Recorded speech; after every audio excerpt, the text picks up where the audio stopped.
Ya.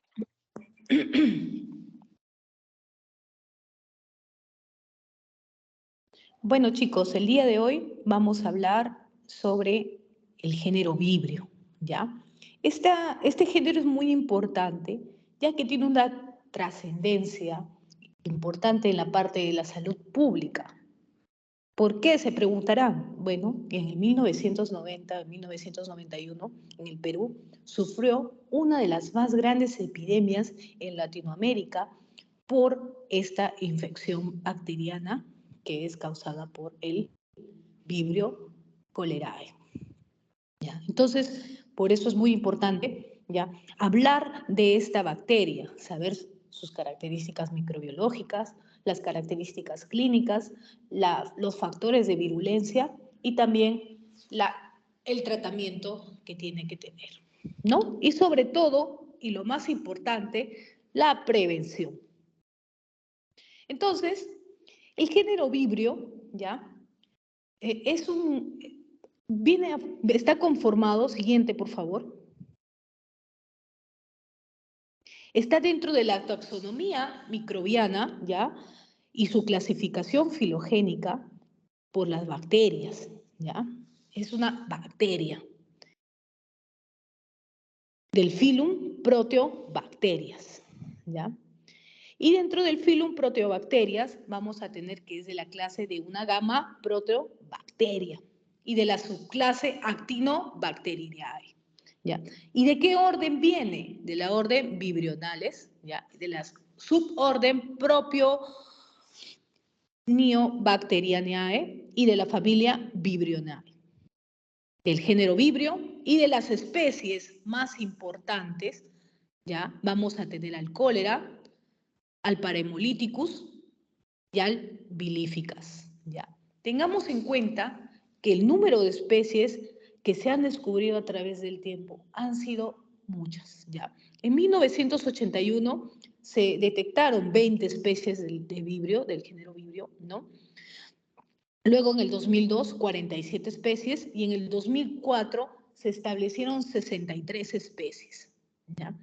Y dentro de ellas, las más importantes y con importancia médica, porque se han presentado, sobre todo en nuestro país, y se han diagnosticado estas especies de vibrio, son el cólera, el Parhemolyticus y el Bilificus, ¿ya? Siguiente, por favor. Bueno, ahí están las otras especies que también tienen alteraciones médicas, ya sea veterinarias u otras, ya, que producen patologías. Siguiente, por favor. Y bueno, estas son nuestras bacterias, ¿no?, del género vibrio, que tienen importancia médica.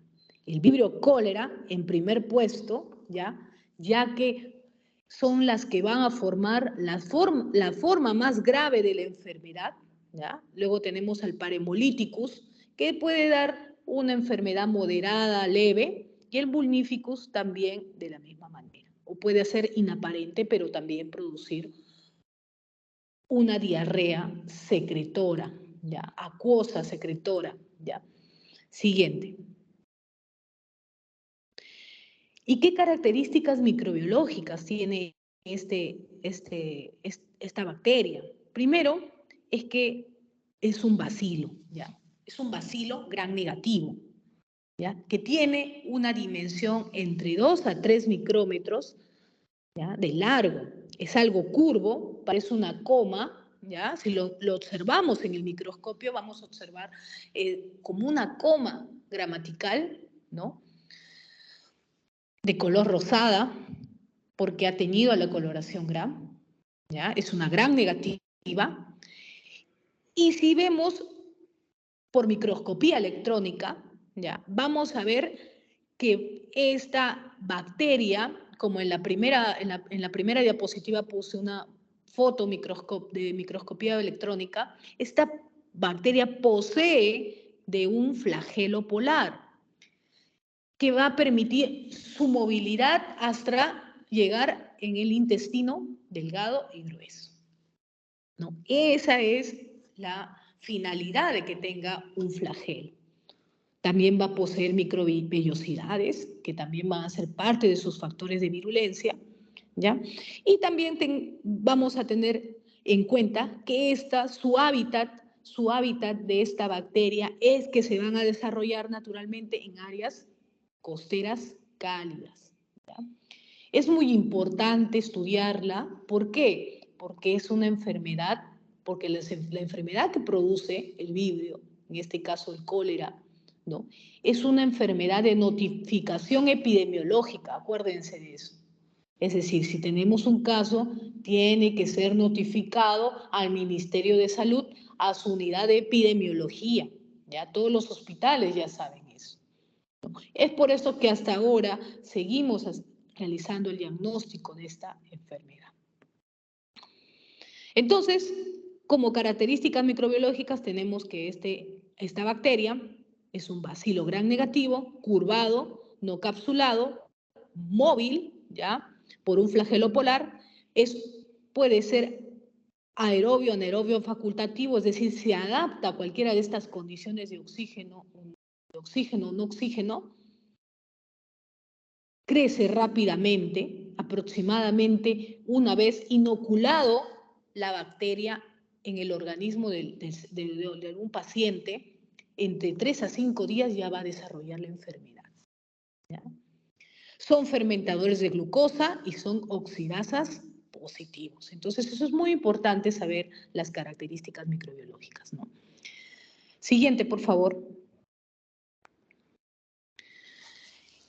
¿Y en qué medios vamos a poder cultivar al vibrio?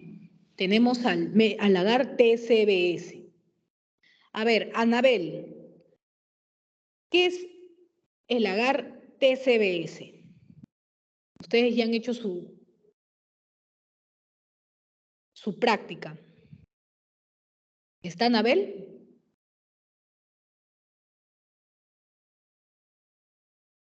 La T es de tiosulfato, la C de citrato, la B de bilis y la C de sacarosa, ¿ya? Entonces, este agar es un agar selectivo, ¿ya? Como ustedes pueden observar, antes que se inocule alguna bacteria, es un agar color verdoso, ¿ya? Y si encontramos crecimiento, ¿ya?, del vibrio, podemos encontrar colonias o azules o amarillas, como podemos observar, ¿ya? ¿Y qué característica tiene este agar selectivo? Que inhibe a las otras enterobacterias que pueden crecer o que están presentes en nuestra muestra, ¿ya? Tiene una alta concentración de tiosulfato, citrato y la presencia de sales biliares, ¿ya? Y un pH fuertemente alcalino, que es lo que necesita el vibrio para poder crecer, ¿ya? Entonces ahí vamos a observar cuáles son, cómo observamos, ¿no?, el crecimiento del vibrio para hemolíticos, por ejemplo, ¿no? Ahí podemos observar las colonias verdes, azules, ¿no? En este caso, el vibrio mimicus, el holziae, el paremolíticos y el dancela y el vulnificus son los que observamos macroscópicamente al tener una placa del medio TCBS y que las colonias son verdes, azules, ¿no? Y si son colonias amarillas, como observamos en la imagen, ¿no?, el vibrio cólera, el alginaticus, el fluvialius, el furcisis, son los que van a poder observarse como colonias amarillas. ¿Y qué contiene el agar? Bueno, ya dijimos que tiene un inhibidor para la mayoría de las enterobacterias, ¿no? Tiene extracto de levadura y peptona, proporciona nitrógeno y vitaminas, ¿ya? Como vuelvo a repetir, el citrato sódico, el tiosulfato sódico, la bilis de buey, el colato, que son agentes selectivos que van a proporcionar un pH alcalino para que pueda inhibir a todos los microorganismos gram positivos y sobre todo suprimir a los organismos coliformes. ¿no? Los microorganismos coliformes que están presentes en la muestra de heces de nuestros pacientes. O sea, para poder darle mayor nutrición y mayor crecimiento, necesitamos inhibir todas estas bacterias para que no hagan competencia por alimento con nuestro vibrio y este pueda crecer, ¿no? Y observarlo, como vemos ahí en colonias amarillas o colonias verdes azuladas. Siguiente, por favor. ¿Y qué características bioquímicas tenemos? Bueno, podemos observar que el vibrio es positivo a la glucosa y es positivo a la producción de ácido. ¿Ya? Como ustedes pueden observar ahí, en el medio bioquímico de citrato, ¿no? La coloración azulada, ¿no? Como ha virado de color, ¿no? Es porque es citrato positivo. Es lactosa negativo, sacarosa positivo, oxidasa positivo y tiene un buen desarrollo en sales, ¿no? En el caso de cloruro de sodio, ¿no? Es indol también positivo. Miren esta prueba de indol, ¿no? Ustedes pueden observar que este es el agar que está abajo, es un agar amarillo, ¿no? Un amarillo claro, tenue, que nosotros le ponemos encima de haberlo sembrado por puntura a nuestra bacteria, en este caso al vibrio, ¿no? Lo dejamos 24 horas al día siguiente y vemos que ha habido un crecimiento en ese agar, en el mío, ¿ya? En ese agar, ¿qué podemos observar? Hay crecimiento, pero no sabemos si es indol, entonces le añadimos el reactivo de COVAX. Acuérdense, el reactivo de COVAX. Y ese reactivo, que es un reactivo transparente, va a formar esa película que ustedes ven encima del agar, amarillo claro, ¿no? Ese color rosado fucsia es indol positivo. Entonces es una bacteria indol positiva. ¿Ya? Es rojo de metilo también positivo, arginina negativa, lisina positiva y ornitina también positiva, como ustedes pueden observar en la imagen del costado, ¿no? La lisina, van a ver cómo es que ha virado el color. Siguiente.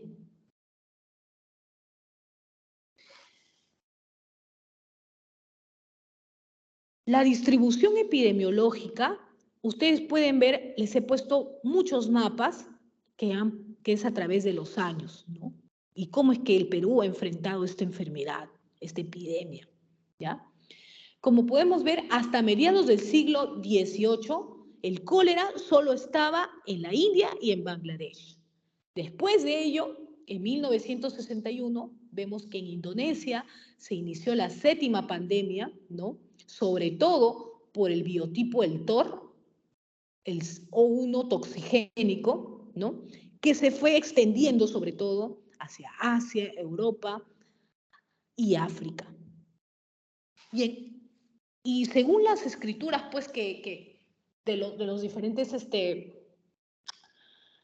boletines epidemiológicos que encontramos en esa fecha, se dice que una embarcación asiática viene a Chimbote de unos chinos, con unas personas asiáticas, pues, ¿no? De diferentes, pues, China, ¿no? De Asia, etcétera, vienen a Chimbote y todas estas personas estaban enfermas, ¿no? Estaban enfermas.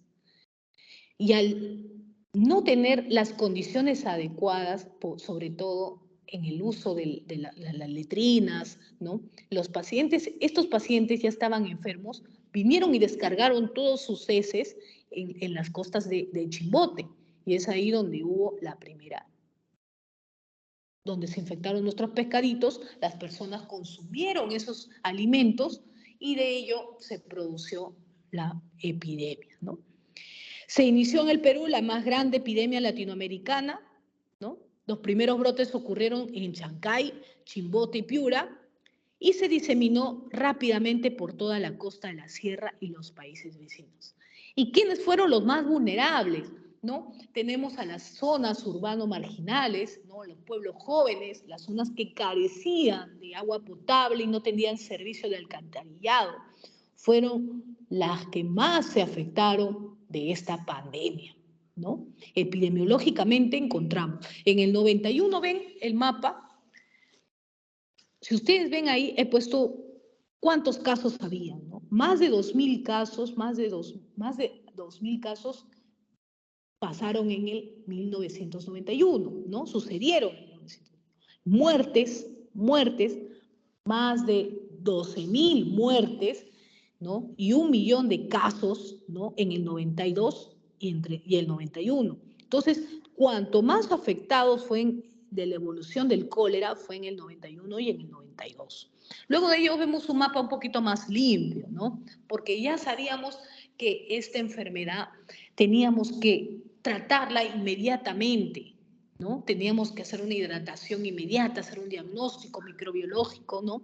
Para poder detectarla y instaurar el tratamiento inmediato para que nuestro paciente no fallezca.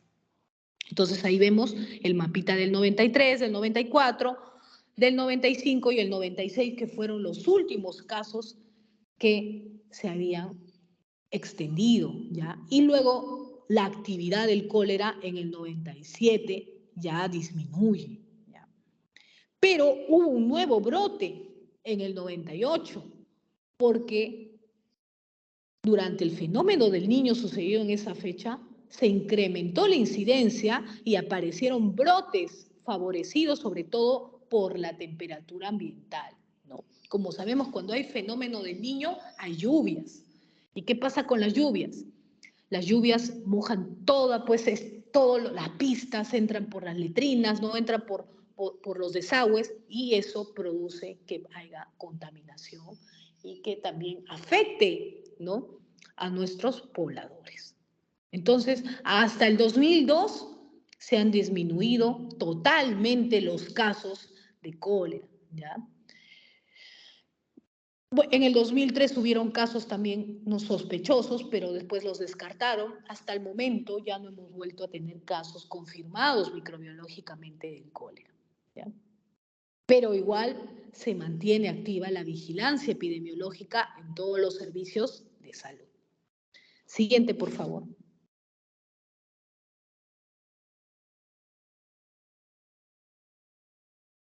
Epidemiológicamente también tenemos que saber cuál es el reservorio. El único reservorio del cólera es el humano, ¿ya?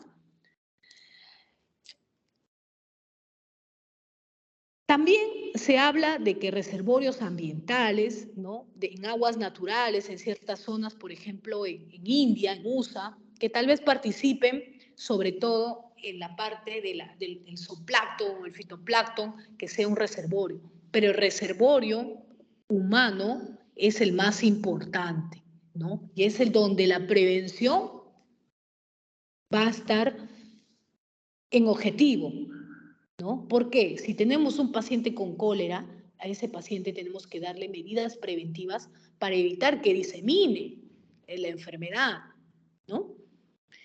Y tenemos también que el periodo de incubación va a depender de la carga del inóculo. ¿Cómo así, doctor? Entonces, vamos a poner un ejemplo.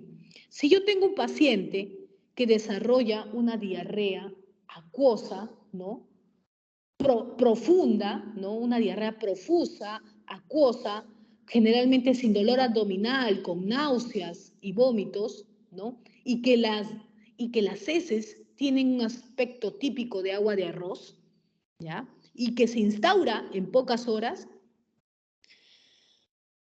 y que ha estado con casos también, ¿no?, o el paciente ha estado en contacto con pacientes que hayan tenido la enfermedad, ¿no?, nosotros podemos ya prever que este paciente puede tener cólera, ¿ya? ¿Cómo hacemos? ¿Qué hacemos? Tenemos que tener en cuenta primero la carga del inóculo. Mientras que para nosotros infectarnos de una shigellosis necesitamos una cantidad de inóculo de 10 a la 2 bacterias y de salmonela de 10 a la 5 para el vibrio, para el cólera, necesitamos de 10 a la 9 inóculos de bacterias. bacterias. Entonces es una gran cantidad. Y la transmisión se realiza de manera fecal, oral o hídrica, ¿ya? Por consumo de agua y alimentos contaminados a partir de heces de humanos que están infectados. El agua puede contaminarse en cualquier punto del suministro y las comidas, sobre todo en la manipulación, ¿ya? Con manos contaminadas. Pacientes enfermos que venden alimentos en la calle, ¿no? Manipulan los alimentos sin hacer el lavado de manos correspondientes y produce eso, ¿no? Tengamos en cuenta que el vibrio cólera, ¿no? El subtipo O1 y el O139 puede persistir en agua y en los restos de alimentos durante largos periodos, ¿ya? Se ha descrito también que la enfermedad está relacionada por consumo de mariscos crudos de aguas contaminadas, ¿ya? Y hay también investigaciones, ¿no? En el cual el cólera está transmitido en contacto de persona a persona directamente. En las áreas muy endémicas afecta primordialmente a los niños, ¿ya? No hay ningún vector animal, ¿ya? El reservorio, ¿no? Es el humano, el principal reservorio. ¿Cómo es que se transmite? Las heces eliminan vibrios, o sea, un paciente infectado que no tiene el alcantarillado correspondiente, elimina estos vibrios y hace contaminación del nivel de los ríos, ¿no? Y este paciente que esté infectado puede hasta 14 días seguir botando el vibrio si no recibe tratamiento, ¿ya? Entonces, aún con tratamiento, nuestro paciente después de los 14 días va a seguir botando y va a seguir infectando a las demás personas, ¿no? Y la transmisión se mantiene intermitente, ¿ya? Durante algunos meses. Hay algunos pacientes, por ejemplo, que son portadores crónicos excepcionales, ¿no? Que en la vesícula biliar van a contener a esta bacteria, ¿ya? Entonces podemos ver de esa manera cuáles son los casos notificados que hemos tenido a través de los años, ¿no? En 2004 ya hay 0 casos notificados, en el 2002 hubieron 2 casos notificados, los cuales podemos observar que hubo 2 defunciones, ¿ya? Entonces ahí hubo un brote, pero el cual se pudo contener porque se activó todas las alertas de la salud pública, en donde se permitió que no vaya más allá este brote, ¿ya? Pero observemos en el 1991, ¿cuántos casos? 322,000 casos, ¿no? Y a nivel de América Latina fueron 1 millón de casos, ¿ya? Y alrededor de 12,000 muertes a nivel de toda América Latina, y en Perú tuvimos 2,909 muertes, ¿no? Y en 1992, 894, ¿no? En el 93, 585, ¿no? Es acá donde nosotros ya entendemos muy bien la enfermedad y ya sabemos cómo es que debemos tratarla, cómo es el diagnóstico, ¿no? Y es por eso que los casos, las defunciones, disminuyen. Siguiente, por favor.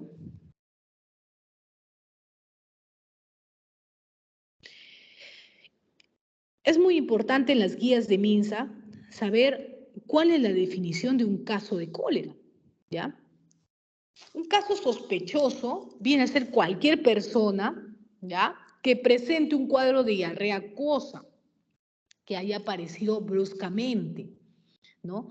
Y que este paciente a las horas, ¿no?, ya esté deshidratado, ¿no?, tenga signos de deshidratación moderada severa, ¿no?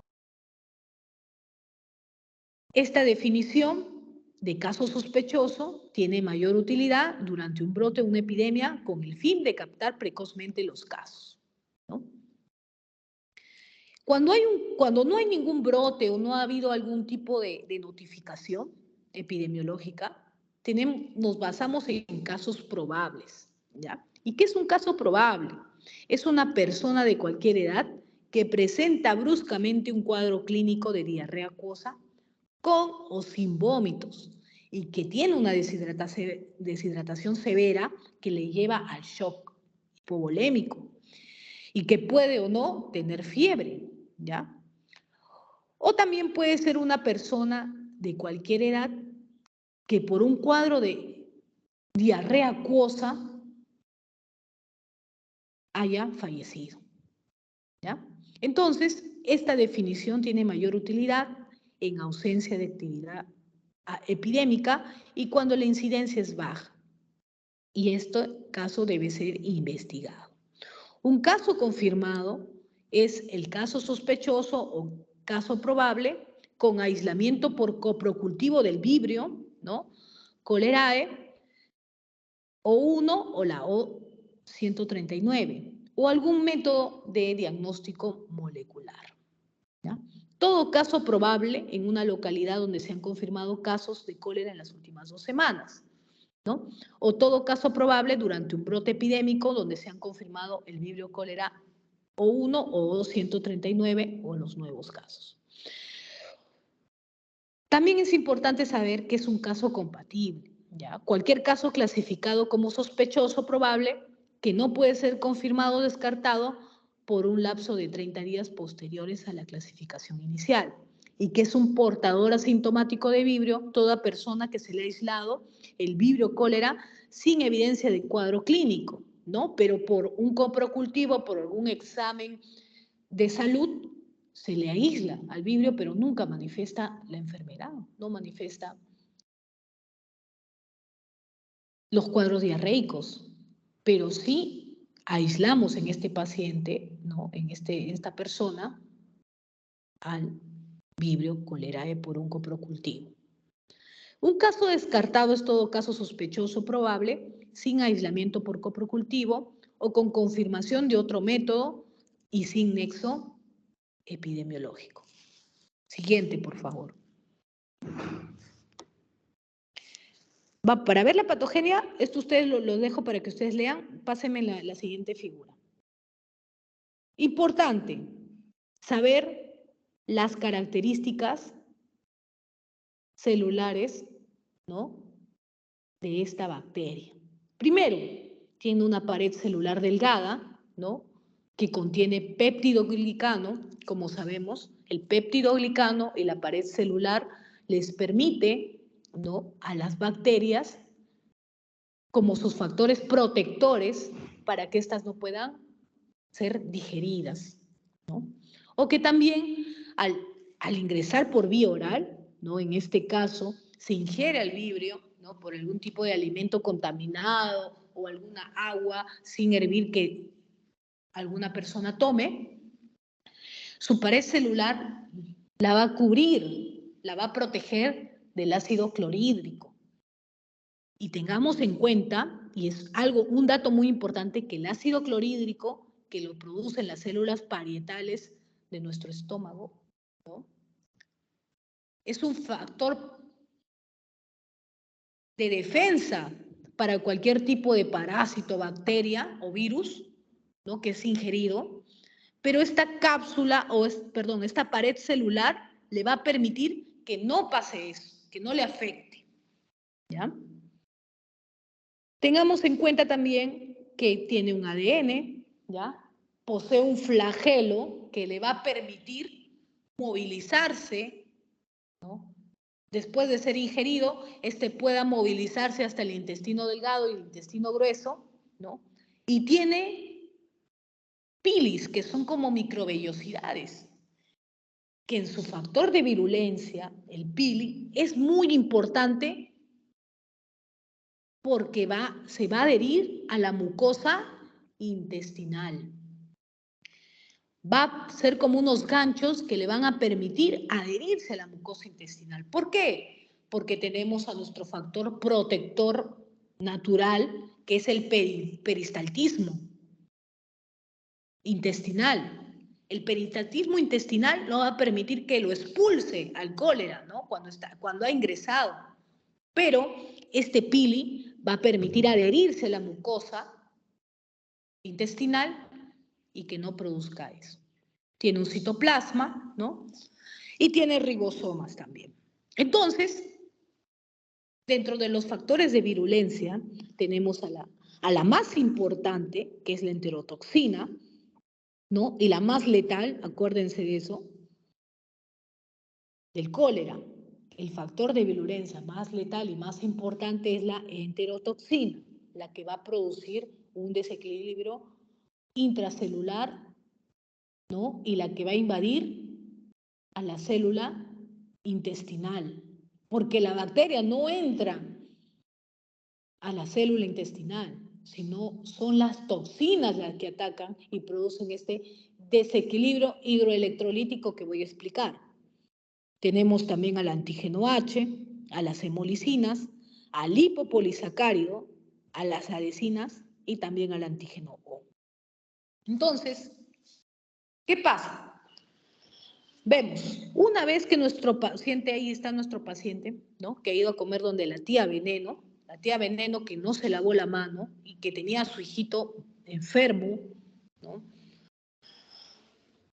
Y le cambió el pañal y luego fue a atender pues a Jaimito que está ahí, ¿no? No se lavó la mano, ingresa por vía oral esta bacteria, ingresa el vibrio. Nuestra primera defensa es nuestro ácido clorhídrico, pero tenemos que Jaimito, como estudia medicina, tiene una gastritis crónica, ¿no? Y está tomando algún tipo de inhibidor de la bomba de protones, que es el omeprazol, ¿no? En este caso, que inhibe la secreción de ácido clorhídrico.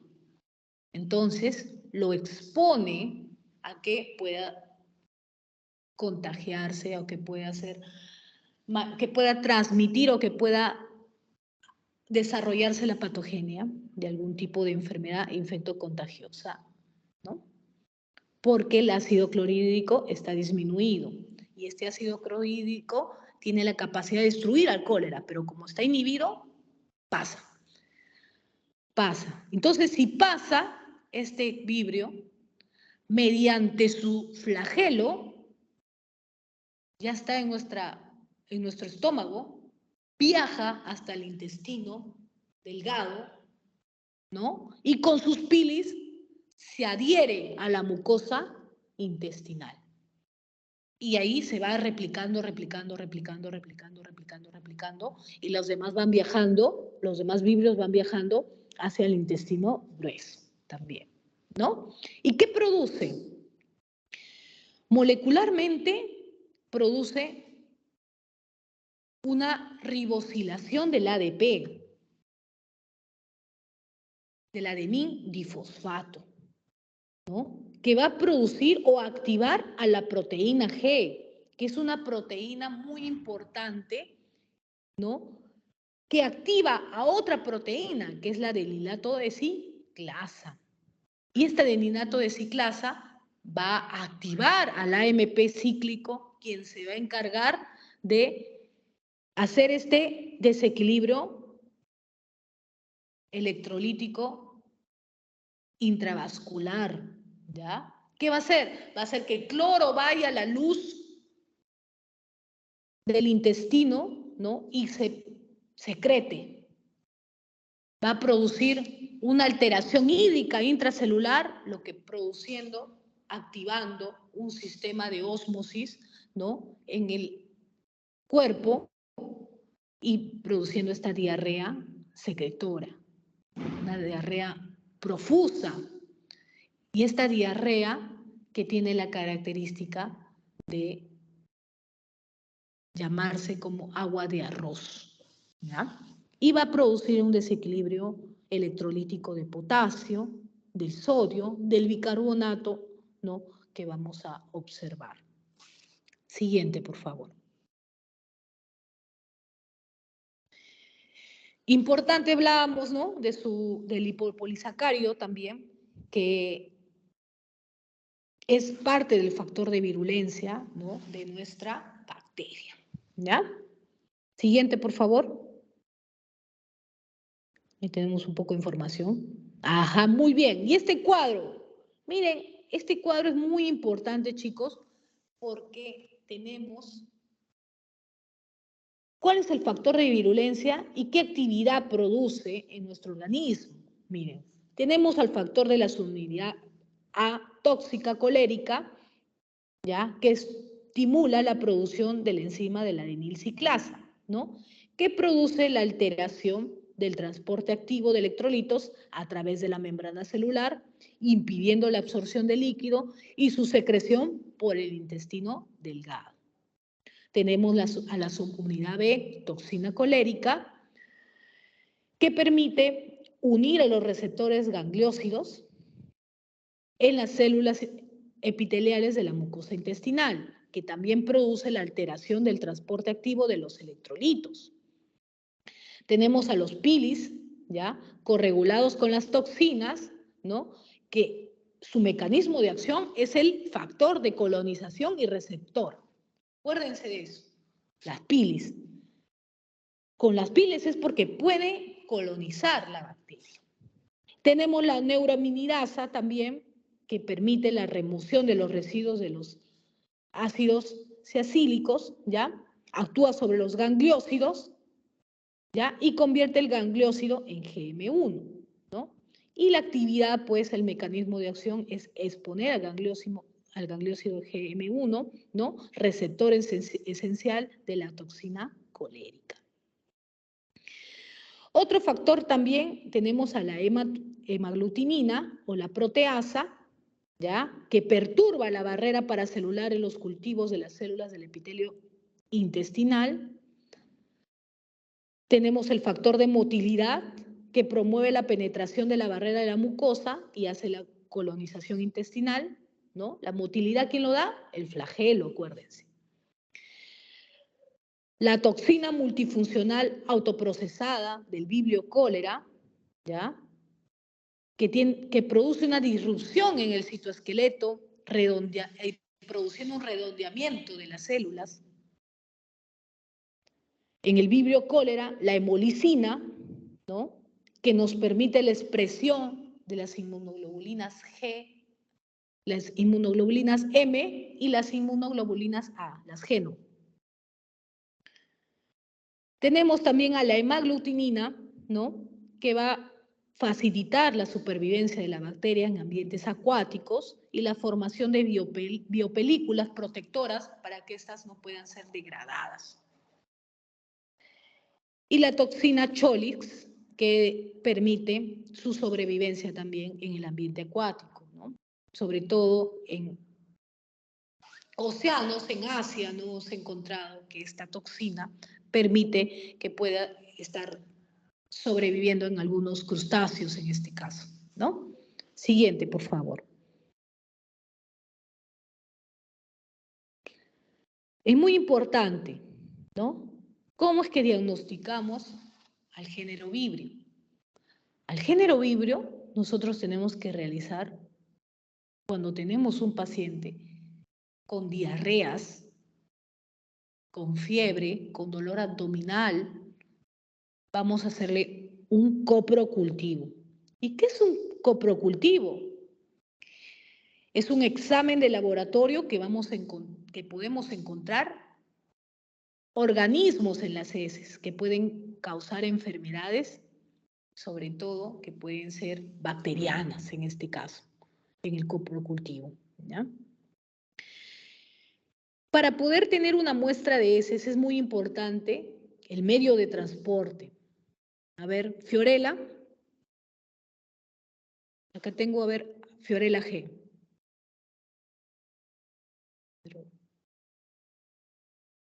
Vamos a preguntar a ver una chica para no seguir hablando. Luz. ¿Está Luz?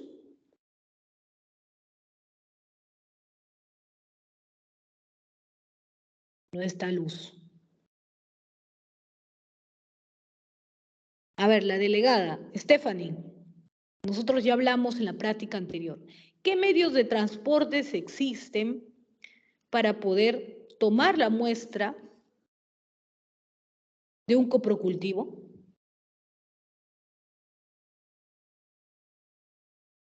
¿Sí me están escuchando, no? ¿O estoy sin audio? Sí se escucha, doctora. Ya, Se escucha, doctora. Sí, doctora, es que estaba compartiendo. ya. A ver, Stephanie, respóndeme la pregunta. ¿Qué medio de transporte, no, utilizamos? ¿El Cari Blade? Muy bien. Y hay otro también, ¿no? El EMIS, ¿no? AMIS, o también llamado AMIS. ¿Ya? Cari Blade o AMIS son medios de transporte que nos van a permitir, ¿ya?, cultivar al Vibrio cholerae. ¿Y de qué forma? ¿Qué hace? ¿Qué función tiene? Como sabemos, las heces tienen coliformes y tienen otros tipos de enterobacterias. ¿Qué hace? Hace que este cólera, ¿no?, inhiba a las demás enterobacterias, porque van a estar todavía, transportar esta muestra al laboratorio va a demorar algunas horas, ¿no? Va a permitir que no crezcan los coliformes, no sigan compitiendo por el alimento y que el vibrio sobreviva, ¿no? Entonces, de esta manera permite que las enterobacterias, ¿no?, sobrevivan de los otros tipos de coliformes. Por eso es la finalidad del Cari Blair. Entonces, tenemos a nuestro Cari Blair, ¿no? Y de ello vamos a poder cultivar en las siguientes placas. Siguiente foto, por favor. Siguiente diapositiva.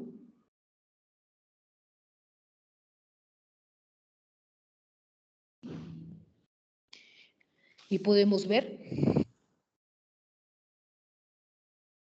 ¿no?, las siguientes placas, ¿no?, que es el agar XLD, ¿no?, que es la silosa lisina desoxicolato, que nos sirve para ver enterobacterias, ¿no?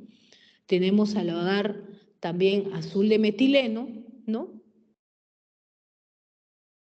Tenemos al agar, en el caso de los laboratorios, ¿no?, tenemos al agar SS, al caldo selenito, ¿no?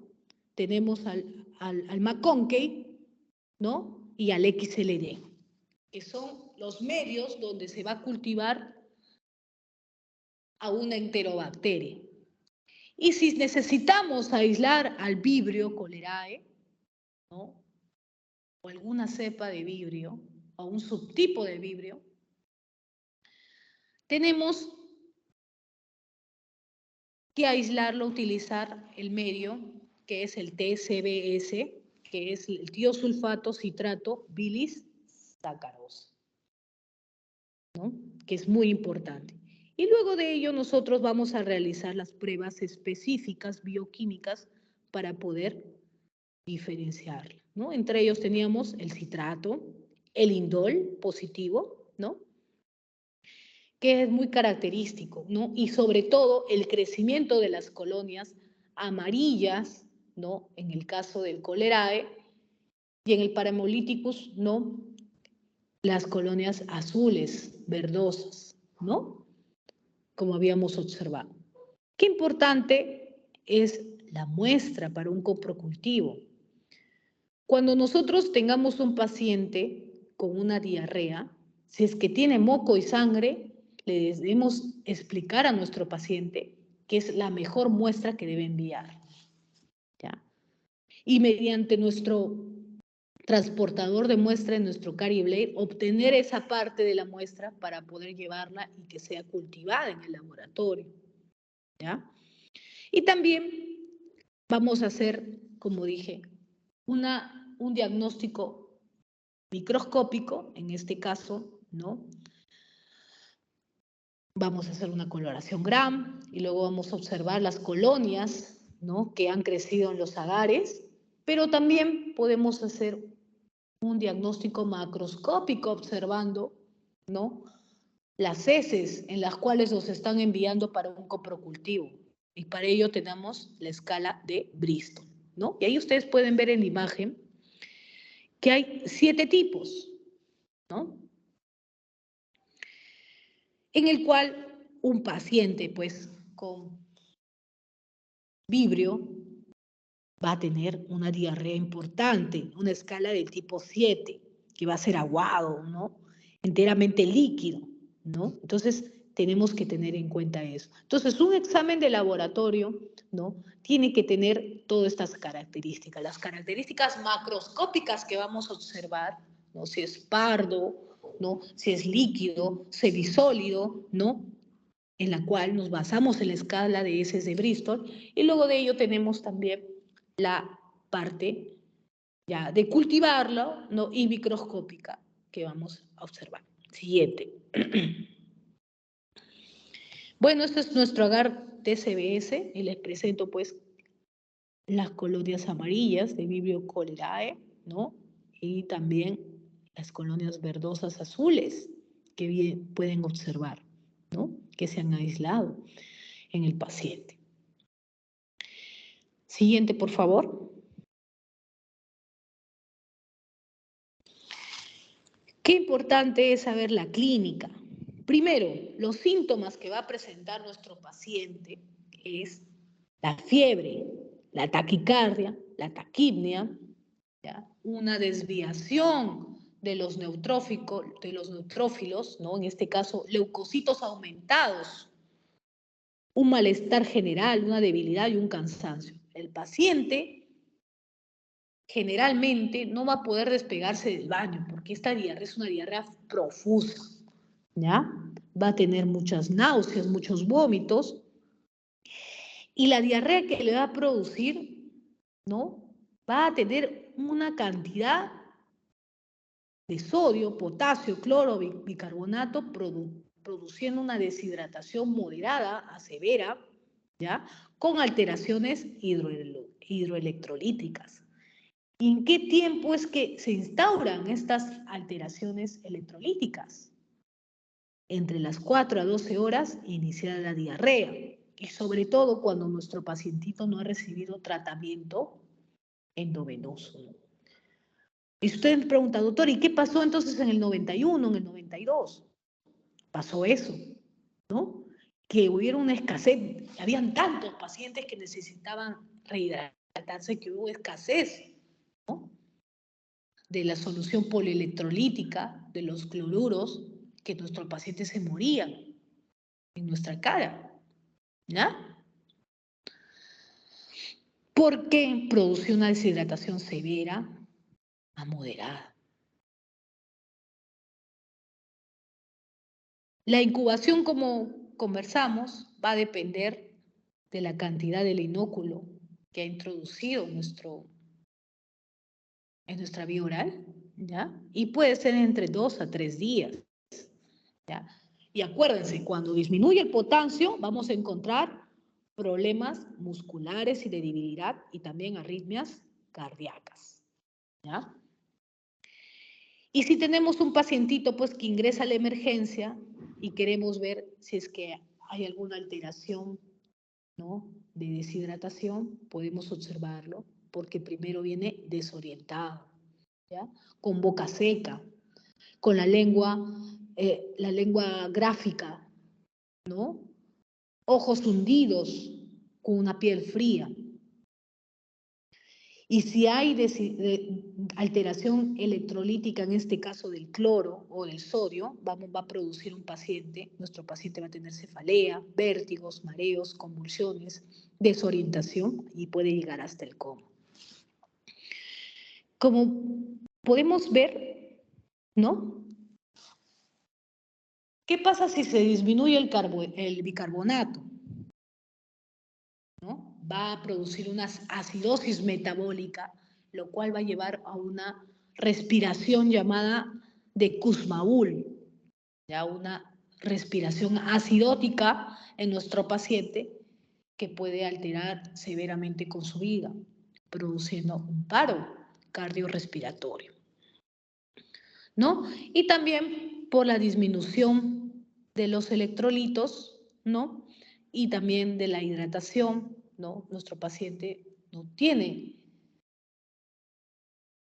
una hidratación adecuada, hay una disminución severa de la presión arterial, ¿no? Y ahí podemos ver También otro cuadro donde nos observamos, ¿no?, de la OMS, cuáles son los síntomas, ¿no?, de nuestro paciente. Siguiente, por favor. Eso lo dejo para que ustedes vean. Siguiente. ¿Cuál es la primera etapa o lo más importante en la parte de la salud pública, ¿no?, para poder prevenir el cólera? ¿Ya?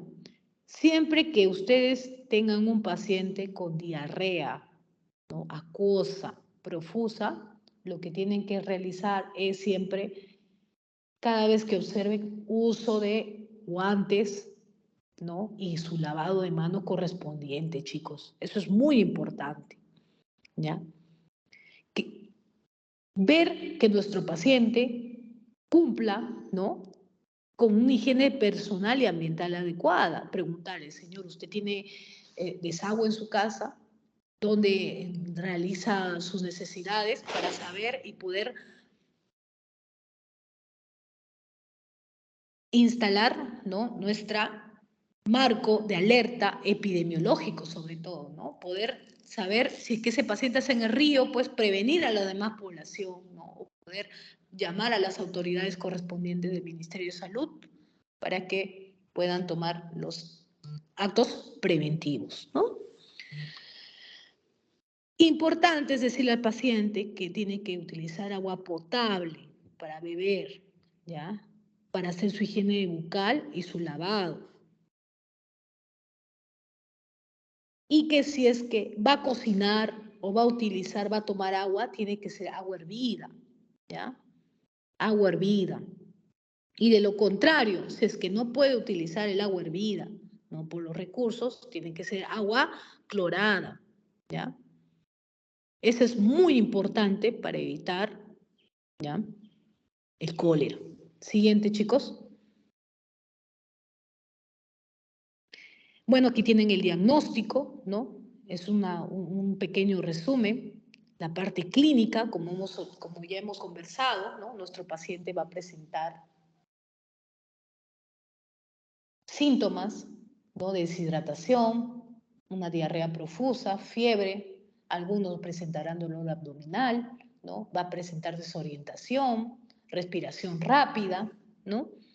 Y en el cultivo utilizamos nuestro agar TCBS, ¿no?, tiosulfato citrato bilisacarosa positivo, colonias amarillas o colonias azules, ¿no?, verdosas, y podemos realizar una tinción Gram donde podemos observar a un bacilo curvo, ¿no?, ligeramente curvo, Gram negativo. Los factores de riesgo: la mala higiene de alimentos, una mala higiene personal, uso de antiácidos, como estábamos conversando, ¿no?, el uso de omeprazol, ¿no?, los inhibidores, sobre todo de la bomba de protones, es un factor de riesgo para que pueda desarrollar, ¿no?, y que cuando se inocule un paciente, ¿no?, de vibrio, ¿no?, pueda desarrollar la enfermedad, ¿no? El personal de laboratorio también, porque es el que maneja las heces, pues, ¿no? Entonces tienen que llevar un adecuado uso de su protección, de guantes, ¿no?, lentes, lavado de manos. Y también en los pacientes con enfermedades psiquiátricas, pues, ¿no?, porque sabemos que algunos pacientes no tienen tienen trastornos en la conciencia, ¿no?, y pueden realizar, pues, sus heces en cualquier lado, ¿no? Y ya son problemas más que nada sociales, ¿no? En el tratamiento, la reposición rápida de agua y electrolíticos, ¿no?, en este caso de solución electrolítica, antibióticos basados en el antibiograma, en este caso tetraciclinas, ciprofloxacino, ofloxacino y las sulfas, ¿no? Pero como primero debemos utilizar las tetraciclinas, ¿ya? ¿Y con qué diagnóstico diferencial nos va a dar el vibrio, ¿no? ¿Con qué otro tipo de infecciones? ¿Con una E. coli, con un rotavirus, con una Shigella, una giardiasis, una mebiasis, una diarrea motora, una diarrea osmótica, una diarrea de mala absorción intestinal, una intolerancia alimentaria, una intoxicación, una colitis pseudomembranosa, ¿no? Entonces, pero es muy importante que para ello, para diferenciar, tenemos el diagnóstico laboratorial, ¿no? Donde vamos a observar los cultivos de vibrio. ¿Y qué complicaciones lleva? Una acidosis, un choque hipovolémico, una insuficiencia renal, una arritmia cardíaca, un choque cardiogénico, unas crisis convulsivas por alteración hidroelectrolítica, una hipotensión porque no hay hidratación, fasciculaciones por la disminución del potasio, los calambres musculares también, el dolor abdominal, ¿no? Y puede haber también una sobreinfección. Se pueden añadir otros tipos de gérmenes también en nuestro paciente. Siguiente. Ahí les dejo a ustedes para que lean un poco sobre el tratamiento, ¿ya? Están las tetras, las doxy y el cipro, ¿no? Siguiente.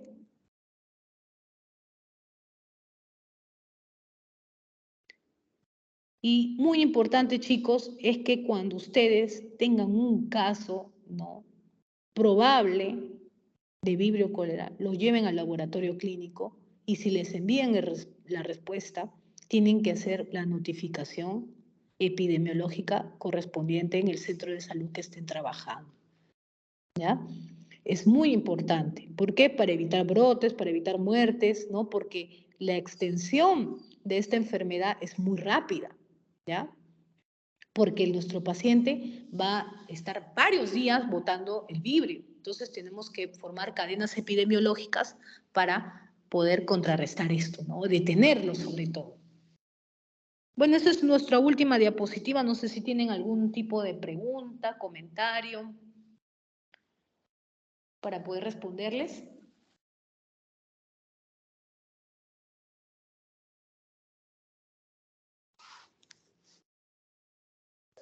¿Todo está claro, chicos? Sí, doctora, creo que no hay preguntas. Muy bien. Entonces, nos vemos en nuestra práctica. Un abrazo. Yo me quedo con mi grupo para nuestra práctica. Muy bien. Hasta luego. Hasta luego, doctora. Muchas Gracias. gracias, doctora.